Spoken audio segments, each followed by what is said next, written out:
जय श्री कृष्ण चैतन्य प्रभु नित्यानंद श्री अद्वैत गदाधर श्रीवासादि गौर भक्त वृंद। हरे कृष्णा। सारे हरि भक्तों को मेरा प्रणाम। कहते हैं भगवान श्री कृष्ण की सबसे सुंदर लीलाएं कौन सी है, तो वो जो उन्होंने वृंदावन में अपने बचपन में की थी। श्री कृष्ण भगवान का बचपन हमेशा से ही एक नटखट और चंचल बालक के रूप में प्रसिद्ध है। ऐसे इस कन्हैया ने अनंत लीलाएं की और इन लीलाओं के बारे में कहा जाता है कि भगवान श्री कृष्ण की लीलाएं नित्य नूतन होती है। और जब ऐसे नटखट कृष्ण ने चैतन्य महाप्रभु के रूप में अवतार लिया, तब उन्होंने बिल्कुल वैसे ही सुंदर लीलाएं की जो वह वृंदावन में करते थे। ऐसी सुनने में बहुत ही मधुर, आनंददायी और मनमोहक कथा को आज हम लोग सुनते हैं। कहा जाता है कि हम लोग जब भगवान की ऐसी दिव्य लीलाओं को सुनते हैं तो हम कभी भी भगवान के उस चरण कमल से पदच्युत नहीं हो सकते हैं। ऐसी दिव्य लीलाओं को सुनने के बाद हमारे मन में हरि भक्ति जागृत हो जाती है और सच्चे भक्तों को भगवान कभी भी अपने भक्ति मार्ग से भ्रष्ट नहीं होने देते हैं।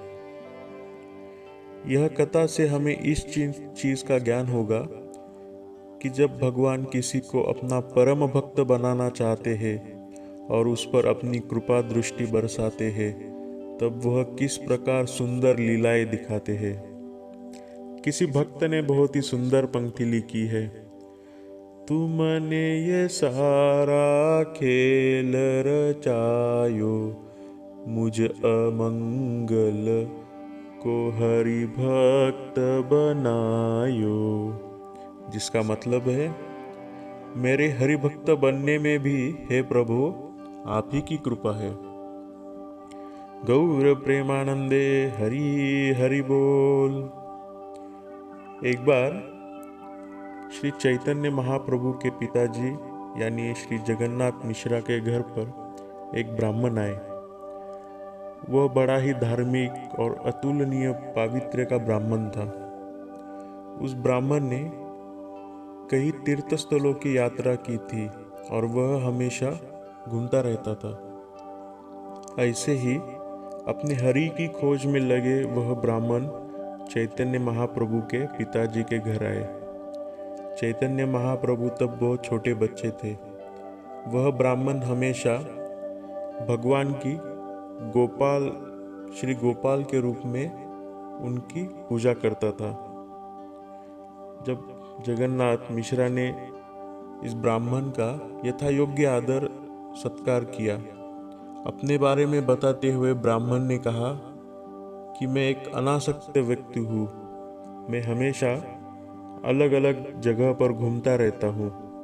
मेरे अशांत और चंचल मन के वजह से ही मैं हमेशा भटकता रहता हूँ। उनके घर आने की वजह से जगन्नाथ मिश्र को बहुत ही आनंद हुआ और उन्होंने उस ब्राह्मण से उनके घर में ही प्रसाद ग्रहण करने के लिए विनती की। उनकी विनती को स्वीकारते हुए वह ब्राह्मण प्रसाद बनाने के लिए तैयार हो गया और इसके लिए जगन्नाथ मिश्र ने उन्हें सारी सीधा सामग्री दी। इसके बाद उस ब्राह्मण ने मन लगाकर भगवान श्री कृष्ण के लिए प्रसाद बनाया और वह पूजा करने के लिए बैठ गया। वह ब्राह्मण सिर्फ खुद के हाथ से बनाया हुआ और भगवान को चढ़ाया हुआ प्रसाद ही ग्रहण करता था। हर एक हृदय में वास करने वाले सच्चिनंदन यानी भगवान चैतन्य महाप्रभु अपने इस सच्चे भक्त की तरफ आकर्षित हो गए थे। इस प्यारे भक्त को दर्शन देने के बहाने से वह रसोई घर में जा पहुंचे। अभी भगवान उसे इतनी आसानी से दर्शन तो देने वाले नहीं थे, क्योंकि भगवान अपने नटखट स्वभाव के कारण उस भक्त के साथ कुछ लीला करने वाले थे और ऐसी लीलाओं से ही भगवान अपने भक्तों को अजरामर बना देते हैं। देखो, अगर यह लीला वो ना करते तो क्या हम आज यह कथा सुन रहे होते?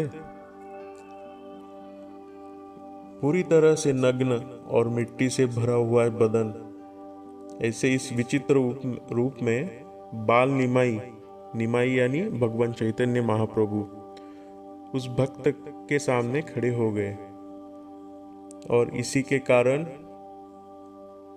उसके जैसा महान भक्त भी अपने आराध्य भगवान को इस रूप में पहचान न सका। भगवान गौर सुंदर का रंग सोने जैसा था और वह सूर्य के समान चमक रहे थे। इस प्रकार बड़े ही सुंदर दिख रहे थे, और देखते ही देखते इस नटखट निमाई ने उसके नैवेद्य में से एक निवाला उठाया और खा लिया, जिसके लिए वो ब्राह्मण इतने जन्मों से सेवा कर रहा था, जिसकी मनोकामना कर रहा था। आज वह बात उसके साथ हो गई थी, किंतु अपने आराध्य भगवान को ना पहचानने की वजह से वह ब्राह्मण जोर से चिल्लाया, अरे रे, इस बालक ने मेरे भगवान को अर्पण किए जाने वाले भोग को खा लिया। और वो बहुत उदास हो गया। जब जगन्नाथ मिश्र ने यह सुना, वो भागते भागते वहां पर आए और देखा तो निमाई हंसते हंसते उस प्रसाद को खा रहे थे। तब गुस्से में जगन्नाथ मिश्र ने निमाई को मारने लगे। तब उस ब्राह्मण ने उन्हें रोक लिया।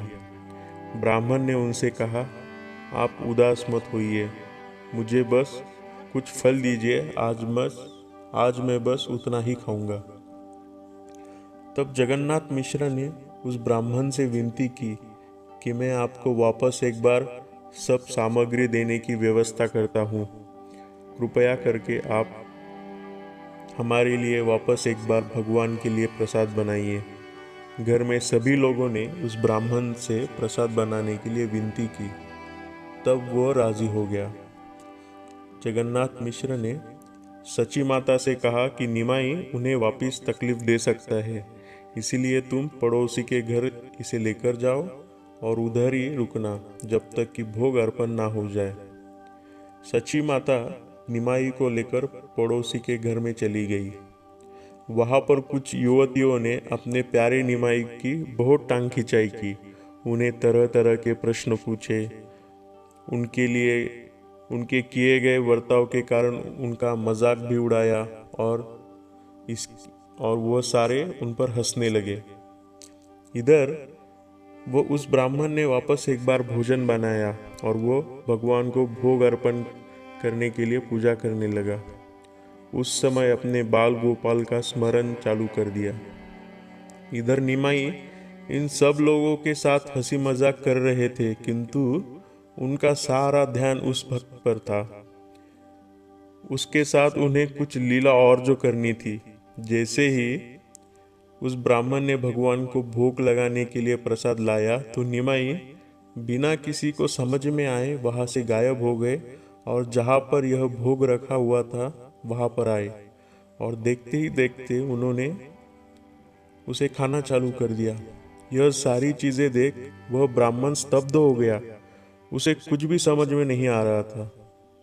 जब कुछ समय पश्चात उसे समझ में आया कि इस बालक ने प्रसाद को वापस खाया, तब वह चौंक गया और वापस चिल्लाया, अरे रे, इस बालक ने वापस मेरे भगवान के लिए बनाए हुए भोग को खा लिया।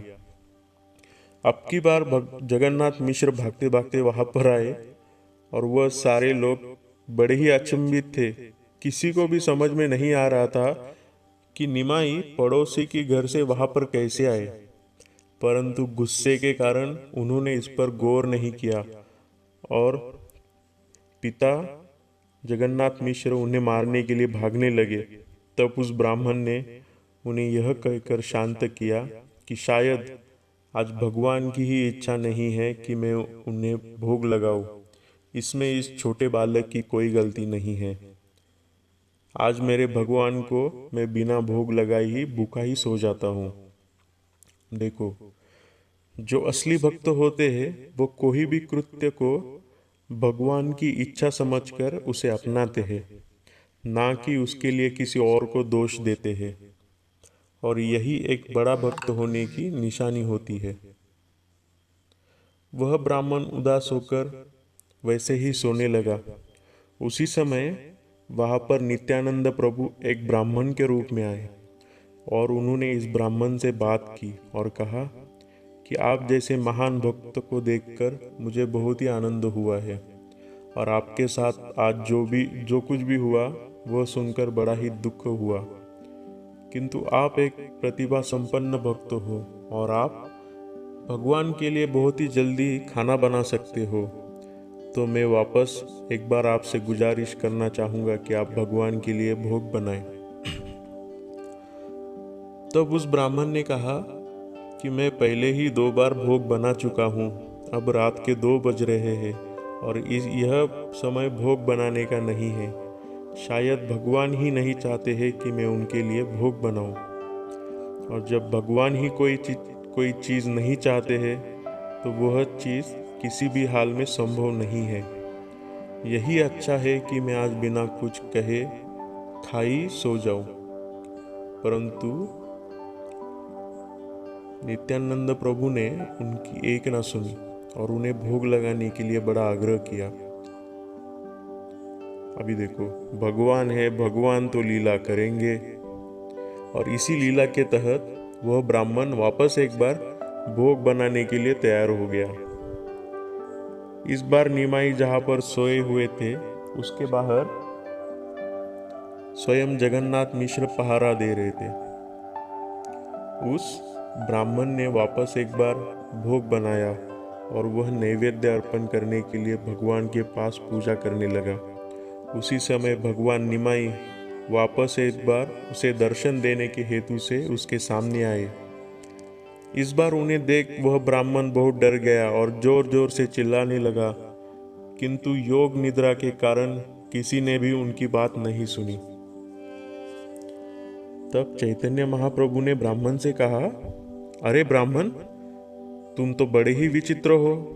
एक समय मुझे बड़े बड़े सच्चे मन से पुकारते हो और जब मैं तुम्हारे पास आता हूँ तो मुझे चिल्लाकर बाहर भेजते हो। मुझे भोग अर्पण करके उसको स्वीकार करने के लिए कहते हो, और जब मैं उसे खाता हूँ तो तुम दुखी हो जाते हो। चैतन्य महाप्रभु की यह बात सुनकर वह ब्राह्मण आश्चर्यचकित हो गया। उसी समय उस छोटे से बालक निमाई की जगह पर उसे भगवान श्री हरि का अष्टभुजाधारी रूप दिखाई दिया, जिसके 2 हाथों से वह माखन खा रहे थे और 2 हाथों से बांसुरी बजा रहे थे और बाकी 4 हाथों में शंख चक्र गदा पद्म धारण किए हुए थे। उस सुंदर रूप को देखकर वह ब्राह्मण बहुत प्रसन्न हो गया और उसने अपने आराध्य भगवान की जय जयकार करना चालू किया। वह चिल्ला चिल्ला कर सबको अपने आराध्य भगवान के बारे में बताना चाहता था, किंतु भगवान ने उसे ऐसा करने से मना किया और यह बात किसी से भी ना कहने का उसे आदेश दिया। भगवान ने उससे कहा कि तुम मेरे जन्म जन्म से मेरे भक्त हो। तुमने कई जन्मों तक मेरी सेवा की है और हमेशा तुमने मेरी प्राप्ति करने के लिए बड़े ही सच्चे मन से भक्ति की है, और इसी के कारण जब मैं कृष्ण अवतार में था तब भी मैंने तुम्हें इसी तरह दर्शन दिए थे, और मेरे इस अवतार में भी मैं तुम्हें उसी रूप में दर्शन दे रहा हूँ। और मैं तुम्हें आश्वस्त करता हूँ कि जब तुम यह मर्त जगत को छोड़कर मेरे पास आओगे तब मैं तुम्हें हमेशा के लिए अपने पास रख लूँगा। गौर हरि। सच में भगवान की वह सारी लीलाएं बड़ी ही मधुर होती है, और ऐसी लीलाएं तो बड़ी ही आनंददायी होती है जिसमें भगवान इस नटखट तरीके से अपने भक्तों के साथ लीला करते हैं। मैं आशा करता हूँ आप सभी पर भगवान की इसी प्रकार कृपा बनी रहे और सभी को भगवान की ऐसी सुंदर लीलाओं का उनका अनुभव करने का आपको अवसर मिले। हरे कृष्ण कृष्ण कृष्ण हरे हरे, हरे राम राम राम हरे हरे। गौर प्रेमानंदे हरि हरि बोल।